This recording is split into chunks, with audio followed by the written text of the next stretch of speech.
At MESA, we sought to collect and distill narrative perspectives on the challenges and opportunities of the Mexican and Northern Triangle migration. Our aim was to identify common concerns and preferred actions that would lead to sustainable change across a variety of different stakeholders and media.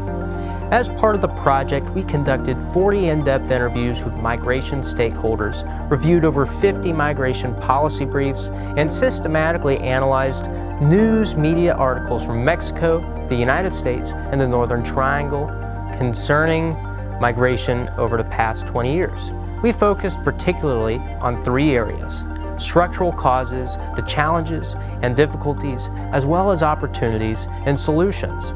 We focused specifically on migration originating from the Northern Triangle and found the underlying structural causes of migration to be gang violence, wealth inequality, governmental corruption, the lack of land access for indigenous people, and climate change.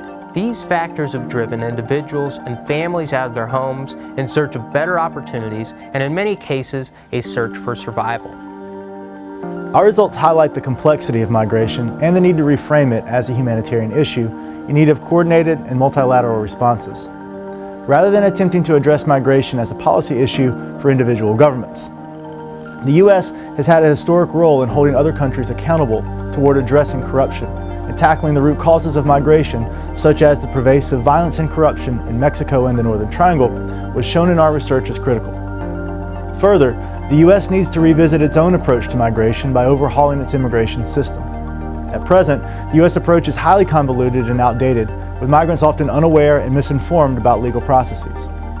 The results are high legal costs and backlogged courts that have created barriers to legal entry, causing migrants to turn to human smugglers for guidance to cross the border. This puts them at risk of kidnapping, sexual assault, rape, trafficking, and even murder, and distorts entry into the U.S. as a criminal enterprise rather than as a legal process. In sum, the approach to Northern Triangle migration is in need of substantive international shifts towards more cooperative efforts to combat illegal migration and its humanitarian consequences. The U.S. can reclaim a moral high ground through transcendent narratives of multilateral cooperation, but regional solutions and burden sharing are necessary.